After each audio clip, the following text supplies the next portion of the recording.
నగరంలోని ఎలుకూరు బంగ్లాలోని నారాయణ పాఠశాల మైదానంలో నారాయణ విద్యాసంస్థల ఏజీఎం రమేష్ కుమార్ ఆదేశాల మేరకు నారాయణ ప్రీమియర్ లీగ్ క్రీడా పోటీలు ఘనంగా ప్రారంభమయ్యాయి. ఈ సందర్భంగా క్రీడా జ్యోతిని వెలిగించి క్రీడా పోటీలను ముఖ్య అతిథి జిల్లా ఒలింపిక్ అసోసియేషన్ అధ్యక్షులు రామాంజనేయులు ప్రారంభించారు. అనంతరం జాతీయ జెండాను ఎగురవేసి క్రీడాకారుల నుండి మార్చ్ పాస్ట్ స్వీకరించారు. అనంతరం ముఖ్య అతిథి రామాంజనేయులు మాట్లాడుతూ పిల్లలు మానసికంగా, శారీరకంగా ఆరోగ్యంగా ఉన్నప్పుడే చదువులోనూ చక్కగా రాణిస్తారని చెప్పారు. శారీరక శ్రమగల క్రీడలను విద్యార్థులు సాధన చేయాలని, అప్పుడే ఆరోగ్యం అలవడుతుందని ఆయన వివరించారు. అందుకు క్రీడలలో తమ పిల్లలను ప్రోత్సహించడం ద్వారా తల్లిదండ్రులు సహకరించాలని ఆయన కోరారు. పోటీల నిర్వహణలో వ్యాయామ ఉపాధ్యాయుల కృషి ప్రశంసనీయమని కొనియాడారు. నారాయణ విద్యాసంస్థల ప్రాంతీయ అధికారి అన్వర్ బాషా మాట్లాడుతూ గత 4 రోజులుగా జరిగే క్రీడా పోటీలు ప్రైమరీ, హై స్కూల్ విద్యార్థులు పాల్గొంటారని చెప్పారు. కార్యక్రమంలో విద్యాసంస్థల అధికారులు దుర్గాలక్ష్మి, కొండలరావు, భాగ్యలక్ష్మి, ప్రిన్సిపల్స్ నాగలక్ష్మిరెడ్డి, అల్తాఫ్ హుసేన్ పాల్గొన్నారు. ప్రారంభ కార్యక్రమంలో ఎమ్మిగనూర్, డోన్ నగరంలోని నారాయణ విద్యాసంస్థలకు చెందిన వివిధ బ్రాంచీలకు సంబంధించిన విద్యార్థులు చేసిన సాంస్కృతిక కార్యక్రమాలు పలువురిని అబ్బురపరిచాయి. బంగ్లా నారాయణ ప్రీమియర్ లీగ్ పోటీలు, స్పోర్ట్స్ పోటీలు చాలా సంతోషం. ఎందుకంటే గతంలో ఆయా అకాడమిక్ స్కూల్ మధ్యలోనే పోటీలు నిర్వహించి ప్రైజులు ఇచ్చేవాళ్ళు, ప్రోత్సహించేవాళ్ళు. అయితే దీన్ని గమనించిన నారాయణ విద్యా సంస్థల అధినేత మొత్తం డిస్టిక్ వైడ్ అలాగే స్టేట్ వైడ్ పెట్టాలనేటువంటి ఆలోచన రావడం నిజంగా చాలా సంతోషం. అలాగే ఈ రోజు నుంచి 2-3 రోజుల పాటు వాళ్ళకి ఏజ్ గ్రూపులు డివైడ్ చేసి నిర్వహించడం అనేది చాలా సంతోషం. ఇలాగా పిల్లలకి ఎప్పుడైతే శారీరకమైనటువంటి ఆటలు పట్ల అభివృద్ధి చేస్తారో వారు ఖచ్చితంగా ఆరోగ్యంగా ఉండటమే కాక శక్తి వస్తుంది, బలం వస్తుంది. అలాగే క్రీడల ద్వారా వచ్చేటువంటి సర్టిఫికేట్స్ విద్యా ఉద్యోగ అవకాశాలకు పనిచేస్తాయి. ఇటువంటి మంచి కార్యక్రమాన్ని నారాయణ విద్యా సంస్థలు చేపట్టడం నిజంగా అభినందనీయం. నారాయణ విద్యా సంస్థలకు ప్రత్యేకంగా అభినందనలు సెలవు తీసుకుంటాం. నారాయణ విద్యా సంస్థలు కర్నూలు జిల్లా సంబంధించినటువంటి నారాయణ ప్రీమియర్ లీగ్ అనేటటువంటి క్రీడా పోటీలు ఇక్కడ నిర్వహించడం జరుగుతూ ఉంది. కర్నూలు జిల్లాకు సంబంధించినటువంటి 10 బ్రాంచుల్లో మొట్టమొదటిగా ప్రిలిమినరీ గేమ్స్ అనేటటువంటివి కండక్ట్ చేసి విద్యార్థుల మధ్య బ్రాంచ్ లెవెల్లో కండక్ట్ చేసిన తర్వాత ఫైనల్కు సెలెక్ట్ అయినటువంటి విద్యార్థులను ఇక్కడికి తీసుకురావడం జరిగింది. కర్నూలు మెయిన్ జోనల్ ఆఫీస్ ఆధ్వర్యంలో ఇక్కడ రకరకాల ఖోఖో, కబడ్డీ, తర్వాత పిల్లలకు డార్జ్ బాల్ అనేటటువంటి క్రీడలన్నింటినీ కండక్ట్ చేసి గెలుపొందినటువంటి విద్యార్థులకు సాయంత్రం ప్రతిరోజు కూడా వీళ్ళకు ప్రైజ్ డిస్ట్రిబ్యూషన్ అనేటటువంటి జరుగుతూ ఉంది. సో కాబట్టి ఇలాంటి మంచి అట్మాస్ఫియర్ను మాకు అందించినటువంటి నారాయణ విద్యా సంస్థల అధినేతలందరికీ ఈ సందర్భంగా నేను ధన్యవాదాలు తెలియజేస్తున్నాను. నగరంలో జరిగిన విలేకరుల సమావేశంలో ఫెడరేషన్ ఆఫ్ ముస్లిమ్స్ అసోసియేషన్ ప్రతినిధులు మాట్లాడుతూ ముస్లింల సమస్యల పరిష్కారానికి కేంద్ర, రాష్ట్ర ప్రభుత్వాలు అవసరమైన చర్యలు తీసుకోవాలని చెప్పారు. ముస్లింల సమస్యలపై పోరాడేందుకే ఫెడరేషన్ ఆఫ్ ముస్లిమ్స్ అసోసియేషన్ ఏర్పడిందని తెలిపారు. అధికారంలో భాగస్వామ్యం, సంక్షేమంలో భాగస్వామ్యం, దారిద్ర్య నిర్మూలన వంటి అంశాలపై తమ అసోసియేషన్ పోరాటం కొనసాగిస్తుందని చెప్పారు. రాష్ట్రంలో ముస్లింల జనాభా 60 లక్షలు ఉందని, ఇందులో 15% మాత్రమే ధనిక వర్గంగా ఉన్నారని, మిగతా 85% పేదరికంతో ఇబ్బందులు ఎదుర్కొంటున్నారని చెప్పారు. ఆర్థిక అసమానతల వల్ల ముస్లింలు ఎన్నో అవస్థలు పడుతున్నారని అన్నారు. అలాగే కుల, మత వివక్షకు గురి అవుతున్నారని వివరించారు. రాష్ట్రంలో 70% వక్ఫ్ బోర్డుకు సంబంధించిన భూములు అన్యాక్రాంతానికి గురయ్యాయని చెప్పారు. రాష్ట్రంలో ముస్లిం మైనారిటీలపై దాడులు అధికంగా జరుగుతున్నాయని, వాటిని నిరోధించేందుకు అవసరమైన చర్యలు తీసుకోవాలని అన్నారు. ముస్లిం విద్యార్థులకు సంబంధించి స్కాలర్షిప్లను పంపిణీ చేయాలని కోరారు. ఫెడరేషన్ ఆఫ్ ముస్లిం అసోసియేషన్ తరపు నుంచి మేము ఒక సమావేశం ఏర్పాటు చేసినాము.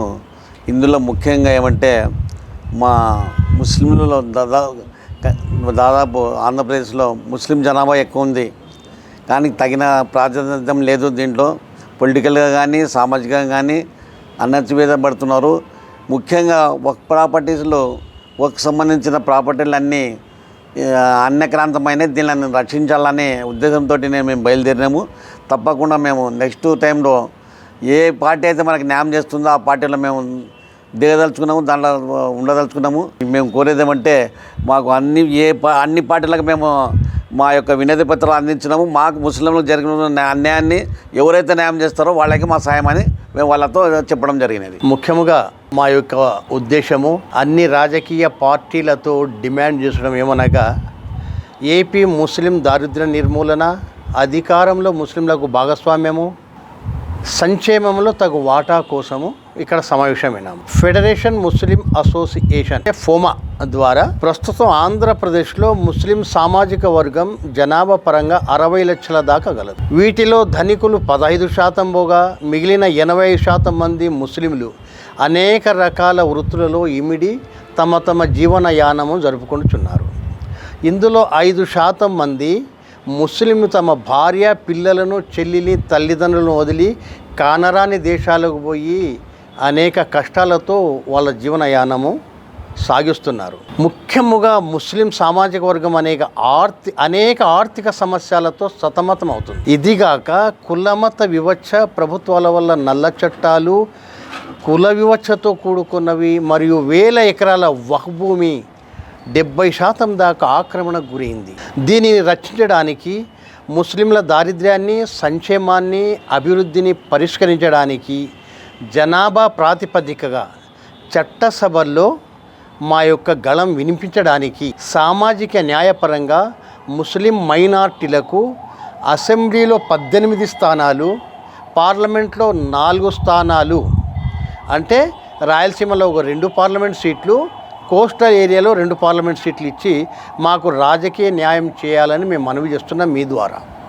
రాష్ట్ర ప్రభుత్వం నూతనంగా ప్రవేశపెట్టిన భూ యాజమాన్య హక్కు చట్టంకు సంబంధించిన జీవో నంబర్ 512ను రద్దు చేయాలని కోరుతూ నగరంలోని ధర్నా చౌక్ వద్ద జిల్లా న్యాయవాదుల సంఘం ఆధ్వర్యంలో చేపట్టిన రిలే నిరాహార దీక్ష శిబిరాన్ని తెలుగుదేశం పార్టీ కర్నూలు జిల్లా అధ్యక్షుడు ఎమ్మెల్సీ బీటీ నాయుడు, టీడీపీ రాష్ట్ర కార్యదర్శి వై నాగేశ్వరరావు యాదవ్ తదితరులు సందర్శించి సంఘీభావం ప్రకటించారు. ఈ సందర్భంగా శాసన మండలి సభ్యులు, తెలుగుదేశం పార్టీ కర్నూలు జిల్లా అధ్యక్షుడు బీటీ నాయుడు మాట్లాడుతూ రాష్ట్ర ప్రభుత్వం ప్రవేశపెట్టిన భూ హక్కు యాజమాన్య చట్టానికి సంబంధించిన జీవో నంబర్ 512ను వెంటనే రద్దు చేయాలని కోరారు. న్యాయవాదులు చేస్తున్న ఈ డిమాండ్ సరైనదేనని, గత 17 రోజులుగా వారు రిలే నిరాహార దీక్షలు చేస్తున్నా ప్రభుత్వం పట్టనట్లు వ్యవహరించడం ఎంత మాత్రం సమంజసం కాదన్నారు. రాష్ట్ర ప్రభుత్వం నూతనంగా ప్రవేశపెట్టిన భూ యాజమాన్య హక్కు చట్టం వల్ల భూములకు సంబంధించిన కేసులు న్యాయ వ్యవస్థ నుండి రెవెన్యూ శాఖకు బదిలీ కావటం వల్ల భూ యజమానులు తీవ్ర ఇబ్బందులను ఎదుర్కొంటారని చెప్పారు. రాష్ట్ర ప్రభుత్వం తీసుకువచ్చిన ఈ చట్టంలో లోపభూయిష్టమైన విధానాలు ఉన్నాయని, వీటిని దృష్టిలో ఉంచుకొని జీవో నంబర్ 512ను వెంటనే రద్దు చేయాలని డిమాండ్ చేశారు. గతంలో ఎన్నికల సమయంలో న్యాయవాదులకు సంబంధించి ఎన్నో హామీలను ముఖ్యమంత్రి వైఎస్ జగన్మోహన్ రెడ్డి ఇచ్చారని, తీరా అధికారంలోకి వచ్చాక వాటిని తుంగలో తొక్కి చివరకు న్యాయవాదుల ఉపాధిని దెబ్బతీసే విధంగా జీవోలను తీసుకురావటం సరికాదని అన్నారు. కర్నూలు నగరం నడిబొడ్డున న్యాయం తరపున పోరాడే న్యాయవాదులు దాదాపు 17 రోజులు టెంట్ వేసుకుని ప్రజలకు సంబంధించినటువంటి ప్రజా వ్యతిరేకమైనటువంటి చట్టం, భూ యజమాని హక్కుల చట్టం సంబంధించి జీవో నంబర్ 512 వ్యతిరేకంగా వాళ్ళ యొక్క వృత్తిని వదిలేసి 17 రోజుల నుంచి ఇక్కడ నిరవధిక నిరాహార దీక్ష చేస్తున్న విషయం ప్రజలందరికీ తెలుసు. న్యాయశాస్త్రాన్ని చదివి న్యాయం కోసం, ప్రజల కోసం పోరాడుతున్నటువంటి న్యాయవాదులు తమ ఎంతో విలువైనటువంటి వృత్తిని వదిలేసి ఈ నల్ల చట్టానికి వ్యతిరేకంగా 17 రోజులు నిరవధిక నిరాదీక్ష చేస్తుంటే పైనున్నటువంటి ముఖ్యమంత్రి, మరి ఈ జిల్లాకు సంబంధించినటువంటి మంత్రులు కానీ, ఎమ్మెల్యేలు కానీ ఇప్పటి వరకు స్పందించకపోవడం చాలా దుర్మార్గం. దీన్ని తీవ్రంగా నేను ఖండిస్తున్నా. ముఖ్యమంత్రి జగన్మోహన్ రెడ్డి ఒక్క ఛాన్స్ పేరు మీద న్యాయవాదుల దగ్గరకు వచ్చాడు, ఎన్నో కథలు చెప్పాడు, ప్రజల దగ్గరకు వచ్చాడు, ఎన్నో పిట్ట కథలు చెప్పాడు. మరి ఈరోజు 5 సంవత్సరాలైంది. అన్ని వర్గాలకు వ్యతిరేకంగా ఇబ్బందులు పెట్టడమే కాకుండా మరి ఈరోజు భూమి సంబంధించినటువంటి హక్కులు, యజమాని హక్కుల చట్టాన్ని జీవో నంబర్ 512 పేరు మీద తీసుకురావడం అనేది ప్రజలందరూ ఒకసారి ఆలోచన చేయాలి. ఈ చట్టం సంబంధించి మరి న్యాయశాస్త్రాన్ని చదివినటువంటి న్యాయవాదులు ఈ చట్టం అమల్లో వస్తే ఎంత ఇబ్బంది వస్తుందో, ప్రజలకు ఎన్ని రకాల ఇబ్బందులు ఉంటాయో అనే దాని మీద వాళ్ళు తీవ్రంగా ఆందోళన చెందుతూ మరి వాళ్ళ న్యాయంగా ప్రజల తరఫున పోరాడుతున్నటువంటి సమస్యను ఇంతవరకు స్పందించకపోవడం చూసినట్లయితే మరి దీనికి సూత్రధారి పాత్రధారి అయినటువంటి జగన్మోహన్ రెడ్డి అన్ని సెక్టార్లను, అన్ని రంగాలని నిర్వీర్యం చేశాడు. భూమి మీద కన్నేశాడు. రీసర్వే పేరు మీద మొత్తం గ్రామం పట్టణాలకు సంబంధించినటువంటి భూమి రికార్డులన్నీ కూడా తయారు చేసి కాజేయడానికి పన్నినటువంటి కుట్రనే భూ యజమాన్య హక్కు చట్టం జీవో నంబర్ 512. ఇందులో విచిత్రం ఏమిటంటే మరి కోర్టు పరిధిలో రాకుండా చూసుకున్నాడు. ఆయన ఉద్దేశం ఏమిటంటే కోర్టు పరిధిలోకి వస్తే ఇప్పుడే అన్ని కోర్టులు కూడా 86 సార్లు ఈ ప్రభుత్వం మీద, ఈ ప్రభుత్వ అధికారుల మీద, ముఖ్యమంత్రి మీద చివాట్లు పెట్టిన విషయం అందరికీ తెలుసు. అందుకోసమే జ్యుడిషియరీ మీద దాడి చేశాడు. ఎలాంటి దాడి అంటే భూ యజమాని చట్టం 512 ప్రకారం కోర్టు పరిధి నుంచి తప్పించి రెవెన్యూ వాళ్ళకి అప్పగింపడం, న్యాయశాస్త్రానికి భిన్నంగా, సిఆర్పిసికి భిన్నంగా ఈ విధంగా తీసుకురావడం అనేది ప్రీ ప్లాంట్. ఇది న్యాయస్థానంపై దాడి అని కూడా నేను మీ ద్వారా తెలియజేస్తున్నాను. ఈ నిరవధిక న్యాయదీక్షలు ప్రజలు కానీ, పాలకులు కానీ, ప్రభుత్వం కానీ ఒక విషయం అర్థం చేసుకోవాలి. ఈరోజు న్యాయవాదులు చేస్తున్న ఈ దీక్ష న్యాయవాదుల కోసం కాదది. ఈ రోజు చేస్తున్న ఈ దీక్ష ప్రజల కోసం. ఎందుకంటే ఈరోజు ఏపీ ప్రభుత్వం తీసుకొచ్చిన జీవో నంబర్ 512 కానీ, ఏపీ ల్యాండ్ టైటిలింగ్ యాక్ట్ 2022 కానీ దీని చాలా లోపభూయిష్టంగా ఉంది. ఈ చట్టం వల్ల ప్రజలకు అనేక రకాల నష్టాలు జరుగుతాయి. ఎందుకంటే ఇది వరకు ఒక భూమి యజమాని హక్కు నిర్ధారించాలంటే జిల్లా స్థాయిలో మున్సిపల్ కోర్టు, సబ్ కోర్టు, జిల్లా కోర్టు, ఇలా 3 కోర్టులు ఉండేవి. ఇప్పుడు ఈ చట్టం ప్రకారం ఈ 3 జిల్లా స్థాయిలో ఉన్న ఏ కోర్టుకు కూడా భూమి యాజమాన్యపు హక్కును డిసైడ్ చేయడానికి అధికారం లేకుండా పోయింది. ఇక్కడ లా పట్టభద్రులు, లాగా ప్రాక్టీస్ చేసే వాళ్ళు జడ్జెస్ అవుతారు జనరల్ గా. ఇప్పుడు ఈ రోజు ఈ కొత్త చట్టం ప్రకారం ఈ భూమి యాజమాన్యపు హక్కును కట్టబెట్టడానికి ఒక రెవెన్యూ ఆఫీసర్లను అపాయింట్ చేస్తున్నారు. అది కూడా మండలానికి ఒక ల్యాండ్ టైటిలింగ్ ఆఫీసర్ అంట. ఆంధ్రప్రదేశ్ లో 627 మండలాలు ఉన్నాయి. జాయింట్ కలెక్టర్ స్థాయి ల్యాండ్ టైటిలింగ్ ఆఫీసర్ అంటే 627 మంది జాయింట్ కలెక్టర్లను ఈ రాష్ట్ర ప్రభుత్వం ఎప్పుడు అపాయింట్ చేయాలా? కానీ ఈ చట్టం ఆల్రెడీ ఫోర్స్ లోకి వచ్చింది ఈ రోజు రాష్ట్రంలో. మరి ఎంతమంది ల్యాండ్ టైటిలింగ్ ఆఫీసర్లను ఈ రోజు అపాయింట్ చేసింది ప్రభుత్వం? మేము క్వశ్చన్ చేస్తున్నాం. ఒక లా పట్టభద్రుడు న్యాయ కోరికలు చేయాల్సిన పని ఒక రెవెన్యూ ఎంప్లాయీ అధికారి చేస్తే వాటిలో ఎంత మాత్రం న్యాయం ఉంటుంది?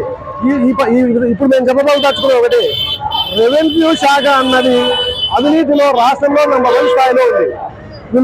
దీనివల్ల ఈ చట్టంలో రెవెన్యూ అధికారులకు ఈ చట్టాన్ని చేతిలో పెట్టేస్తే అవినీతి తెచ్చిపోయడమే కాకుండా ఎవరైతే పాలకులు ఉంటారో వాళ్ళ చేతిలో తొత్తులుగా మారి అసలు యజమానులకు ఖచ్చితంగా నష్టం జరిగే ప్రమాదం ఉంది. అందుకే ఈ చట్టాన్ని వెంటనే రద్దు చేయాలా, ఇంతకుముందు ఉన్న యథాస్థితిని అలాగే పెట్టాలా. అవసరమైతే ఇంకొన్ని కోర్టులు, సివిల్ కోర్టులను పెంచండి.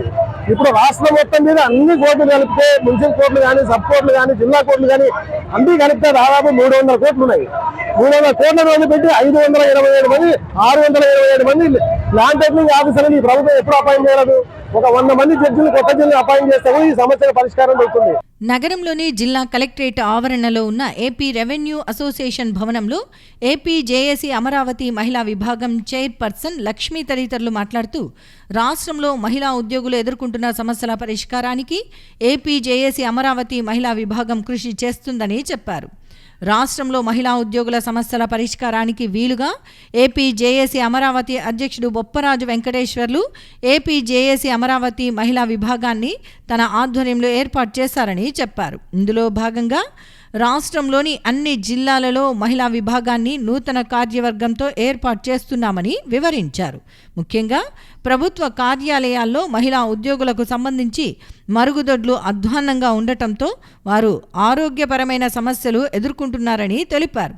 వీటితో పాటు ప్రస్తుతం రాష్ట్ర ప్రభుత్వ మహిళా ఉద్యోగులకు చైల్డ్ కేర్ లీవులు 108 రోజులుగా ఉన్నాయని, అయితే కేంద్ర ప్రభుత్వం ఉద్యోగులకు 2 సంవత్సరాలు ఉందన్నారు.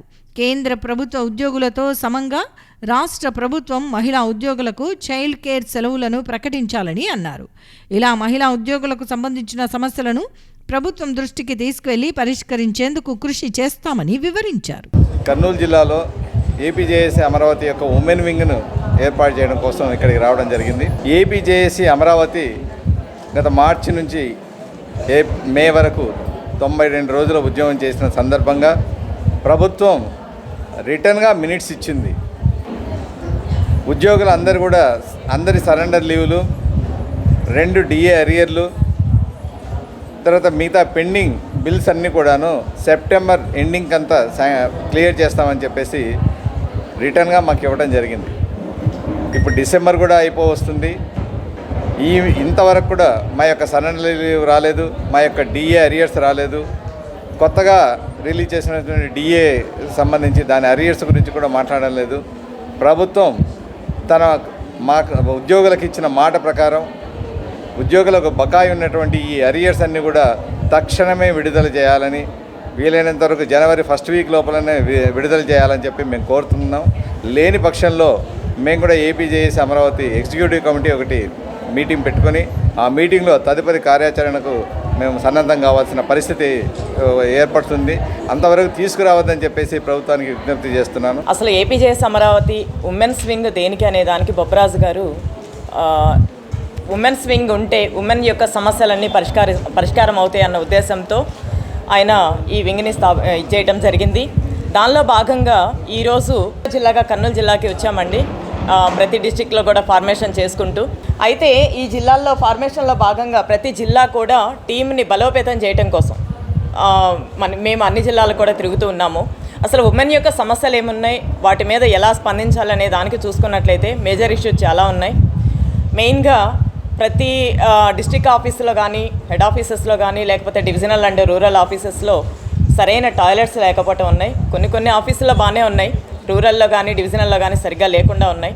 అలాంటి సిచ్యువేషన్స్లో ఉమెన్ యొక్క హెల్త్ ప్రాబ్లమ్స్ క్రియేట్ అయ్యే ఛాన్స్ ఉంది కాబట్టి అదొక మేజర్ ఇష్యూగా ఉంది. అలాగే చైల్డ్ కేర్ లీవ్స్ గురించి కూడా కొన్ని అంటే మనము స్టేట్ గవర్నమెంట్లో 180 days అవైల్ చేసుకుంటున్నారు. అది సెంట్రల్ గవర్నమెంట్ ఎంప్లాయీస్కి అయితే 2 years ఉందండి. అది వేరియేషన్ ఉంది కాబట్టి అది కూడా ఈక్వల్గా ఉంటే బాగుంటుంది అనేది ఒక మేజర్ ఇష్యూ. అలాగే ఎవరైతే మెటర్నిటీ లీవ్లో వెళ్ళారో ఆ ఎంప్లాయీ వాళ్ళ పర్పస్ అంటే మెటర్నిటీ లీవ్లో ఇన్ కేసు వాళ్ళు కనుక నెలలు నిండిన తర్వాత ఆఫీస్కి రాలేని పక్షంలో 8వ నెలల నుంచి కనుక వాళ్ళు లీవ్లో వెళ్ళినట్లయితే వాళ్ళ బేబీ కానీ పాప కానీ బాబు కానీ 4వ నెల వచ్చేటప్పటికే మళ్ళీ ఆఫీస్కి రావాల్సిన పరిస్థితి ఉంది. వాళ్ళ పర్పస్ ఏంటంటే శిశు సంరక్షణ కేంద్రాలు కూడా ఉంటే బాగుంటుంది అన్న ఉద్దేశం కూడా అది కూడా మేజర్ ఇష్యూగా ఉంది. అలాగే ఏదైతే ప్రొవిషన్ పీరియడ్స్ ఉన్నాయో అంటే మెటర్నిటీ లీవ్లో కనుక పోయిన ఉమెన్ ఎంప్లాయీకి ఆ ప్రొవిషన్ పీరియడ్లో ఉంటే కనుక మా మెటర్నిటీ లీవ్ అవైల్ చేసుకుంటే ఆ లీవ్ని ప్రొవిషన్ పీరియడ్ని పోస్ట్పోన్ చేయటం అంటే జరుగుతుంది. అలా కాకుండా ఉండాలి అనేది అది కూడా ఒక మేజర్ ఇష్యూగా ఉంది. ఇలాంటివన్నీ ఇష్యూస్ బేస్ చేసుకునే బొప్పరాజు గారు అండ్ స్టేట్ టీం అంతా కూడా హెరాస్మెంట్స్ కూడా చాలా ఉన్నాయండి.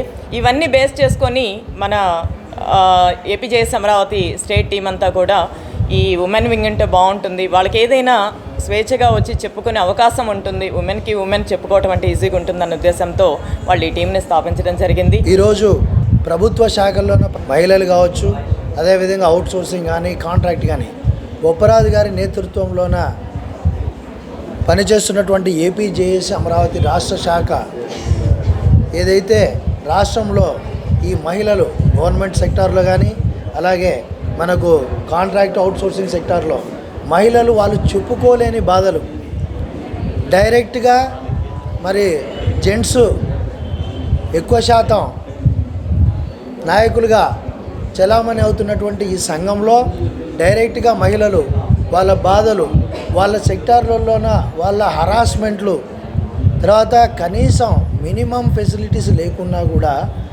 అన్నీ బ్యాలెన్స్ చేసుకుంటూ కూడా మరి పనిచేస్తున్నటువంటి మహిళలు కనీస సౌకర్యాలు కూడా ఆఫీసులలో లేకుండా ఎవరికి చెప్పుకోలేని దౌర్భాగ్యకరమైన పరిస్థితుల్లో పనిచేస్తున్నటువంటి పరిస్థితి.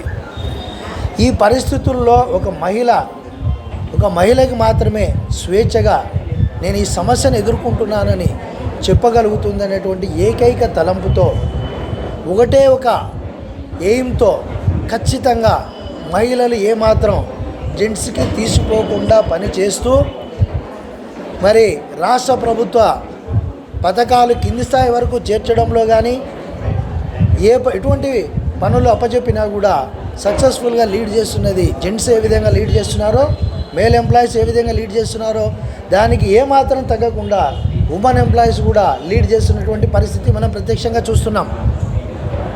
ఎక్కడ కూడా మహిళలు, కానీ జెంట్స్ పరిస్థితి వేరు, మహిళల పరిస్థితి వేరు. అన్నీ బ్యాలెన్స్ చేసుకొని మేము పని చేసే దాంట్లోన మాకు కొన్ని సౌలభ్యాలు ఉంటాయి, బయటికైనా వెళ్ళగలిగిన సందర్భాలు ఉంటాయి. మహిళలు ఒకసారి కార్యాలయంలోకి అడుగు పెట్టారంటే తిరిగి కార్యాలయం వేళలు ముగించుకునే వరకు కూడా బయటికి అడుగు పెట్టేటువంటి పరిస్థితి లేదు. కాబట్టి కనీస మౌలిక సదుపాయాలు మినిమం ఉండాల్సినటువంటి పరిస్థితుల్లో లేకున్నా కూడా అక్కడ ఉండే అధికారులు కనీసం వాటి మీద దృష్టి కేంద్రీకరించకపోవడం వల్ల చాలా ఇబ్బందులు ఎదుర్కొన్నటువంటి పరిస్థితులు చూసిన తర్వాత మాత్రమే బొప్పరాజు గారు ఒక నిర్ణయం తీసుకున్నారు. ఒక పటిష్టమైనటువంటి ఏపీజేఏసీ అమరావతి ఆధ్వర్యంలో ఒక మహిళా వింగ్ అనేది ఏర్పాటు చేస్తే తప్ప మహిళలు ధైర్యంగా వారి సమస్యలు చెప్పుకోలేని పరిస్థితుల్లో ఉన్నారు కాబట్టి ఖచ్చితంగా ఏర్పాటు చేయాలి. జిల్లాలోని బీసీ హాస్టళ్లలో ఉన్న అధ్వాన్న పరిస్థితులపై పత్రికల్లో వచ్చిన కథనాల నేపథ్యంలో టీడీపీ అధినేత నారా చంద్రబాబు నాయుడు ఆదేశాల మేరకు జిల్లాకు చెందిన ఆ పార్టీ బీసీ నేతలు నగరంలోని బీ క్యాంపులో ఉన్న బీసీ హాస్టల్ను పరిశీలించారు. ఈ కార్యక్రమంలో పార్టీ కర్నూలు జిల్లా అధ్యక్షుడు ఎమ్మెల్సీ బీటీ నాయుడు, రాష్ట్ర కార్యదర్శి నాగేశ్వరరావు యాదవ్, నరసింహులు తదితరులు పాల్గొన్నారు. ఈ సందర్భంగా బీసీ హాస్టల్లో ఉన్న పరిస్థితులను వారు పరిశీలించారు. ఈ సందర్భంగా టీడీపీ నాయకులు మాట్లాడుతూ బీసీ హాస్టల్లో పత్రికల్లో వచ్చిన దానికంటే అధ్వాన్నమైన పరిస్థితులు ఉన్నాయని వివరించారు. ఇక్కడ కనీస వసతులు కూడా ప్రభుత్వం కల్పించడంలో విఫలం చెందిందన్నారు. ఈ నేపథ్యంలో బీసీ హాస్టల్లో విద్యార్థులు అధ్వాన్న పరిస్థితుల్లో ఉండాల్సి వస్తోందని తెలిపారు. ప్రస్తుతం చలి పెరిగిన నేపథ్యంలో వారికి అవసరమైన దుప్పట్లు కూడా లేవని, పారిశుద్ధ్యం లేకపోవటం వల్ల దోమలు విపరీతంగా ఉండి విద్యార్థులు తీవ్ర ఇబ్బందులు ఎదుర్కొంటున్నారని చెప్పారు. రాష్ట్ర ముఖ్యమంత్రి వసతి గృహాల నిర్వహణకు సంబంధించి గొప్పలు చెబుతున్నారని, కానీ వాస్తవ పరిస్థితులు అందుకు భిన్నంగా ఉన్నాయని చెప్పారు. బీ క్యాంపులో ఉన్న బీసీ హాస్టల్కు కనీసం ప్రహరీ గోడ కూడా లేదని, దీనివల్ల విద్యార్థులకు దొంగల భయం ఎక్కువగా ఉందన్నారు. ఇప్పటికైనా రాష్ట్ర ప్రభుత్వం కళ్ళు తెరిచి బీసీ వసతి గృహాలకు సౌకర్యాలు కల్పించాలని, విద్యార్థులకు అవసరమైన ఏర్పాట్లు చేయాలని వారు డిమాండ్ చేశారు. లేదంటే రాష్ట్ర వ్యాప్తంగా తెలుగుదేశం పార్టీ ఆధ్వర్యంలో ఆందోళన కార్యక్రమాలను చేపడతామని అన్నారు. నారా చంద్రబాబు నాయుడు గారు ప్రతిదినం ఆయనకు ఒక అలవాటు, మొత్తం అన్ని పత్రికల్లో అన్ని విషయాలు తెలుసుకోవడం ఆయనకు అలవాటు. అందులో భాగంగా కర్నూలు సంబంధించినటువంటి బీసీ అండ్ డిఎన్టీ హాస్టల్ సంబంధించి ప్రధానంగా ప్రచురితమైనటువంటి అంశాన్ని ఆయన చూడడం జరిగింది. అందులో ప్రధానంగా ఈ బీసీ హాస్టల్ సంబంధించి విద్యార్థులు భయంకరమైనటువంటి చలి, దాదాపు 15 డిగ్రీలు పడిపోతుంది రాత్రి, లోపల కూడా ఉండలేనటువంటి పరిస్థితి. మరి దీనికి సంబంధించి దుప్పట్లు లేకపోతే బయట పండుకున్నారు పిల్లలందరూ కూడా. ఆ చలికి తట్టుకోలేక ఇబ్బంది పడుతున్న విషయాన్ని అన్ని పత్రికల్లో ప్రచురితమైంది. దీనికి స్పందించినటువంటి తెలుగుదేశం అధినేత చంద్రబాబు నాయుడు గారు కర్నూలు జిల్లాకు సంబంధించిన మమ్మల్ని అందరిని ఆదేశించడం జరిగింది. మీరు ఇమీడియట్లీ హాస్టల్ సందర్శించి అక్కడ ఉన్నటువంటి ఇబ్బందులు, పడుతున్నటువంటి కష్టాలు పిల్లల్ని పరామర్శించమని పంపితే మేము రావడం జరిగింది. వచ్చి చూసిన తర్వాత ఎలాంటి భయంకరమైనటువంటి పరిస్థితులు ఉన్నాయంటే, శ్రీశ్రీ చెప్పినట్లు సందుల్లో గొంతుల్లో పందుల మాదిరి బతకడం ఇదే బతుకన అని ఆయన ఎప్పుడో చెప్పాడు. ఆ విధంగా అనిపిస్తుంది. బీసీ బిడ్డలైనటువంటి పిల్లలు, భావి తరానికి సంబంధించినటువంటి పిల్లలు ఈరోజు సందు కంటే ఘోరంగా ఉంది. ఇక్కడ దాదాపు ఇక్కడ 12 మంది పడుకుంటారంట, పక్కన 9 మంది. అది చిన్న గదిలో, అంటే ఇద్దరు పట్టే ప్లేస్లో 9 మంది, ఈ చిన్న గదిలో 12 మంది. ఏ గది చూసినా కూడా మ్యాక్సిమం 9 నుంచి 6 మంది ఖచ్చితంగా ఉండాలనేసి వాళ్ళ పెట్టెలు, వాళ్ళ కథలు చూస్తుంటే భయంకరంగా ఉంది. కనీసం మినిమం మౌలిక సదుపాయాలు కూడా ఇక్కడ కనిపించడం లేదు. దీనికి కారణం ఈ ప్రభుత్వ నిర్లక్ష్య వైఖరి. దీనికి సంబంధించి ఖచ్చితంగా మేము ప్రభుత్వ దృష్టికి తీసుకుపోతాం. స్పందించకపోతే భారీ ఎత్తున తెలుగుదేశం పార్టీ తరఫున ఉద్యమం చేస్తామని కూడా తెలియజేస్తాం. పాణ్యం ఎమ్మెల్యే కాటసాని రాంభూపాల్రెడ్డి 64వ జన్మదిన వేడుకలను పాణ్యం అసెంబ్లీ నియోజకవర్గంలో ఘనంగా నిర్వహించారు. ఈ సందర్భంగా నగరంలోని ఆయన నివాసంలో ఎమ్మెల్యే కాటసాని రాంభూపాల్రెడ్డిని కలిసి పార్టీ నాయకులు, కార్యకర్తలు పుట్టినరోజు శుభాకాంక్షలు తెలియజేశారు.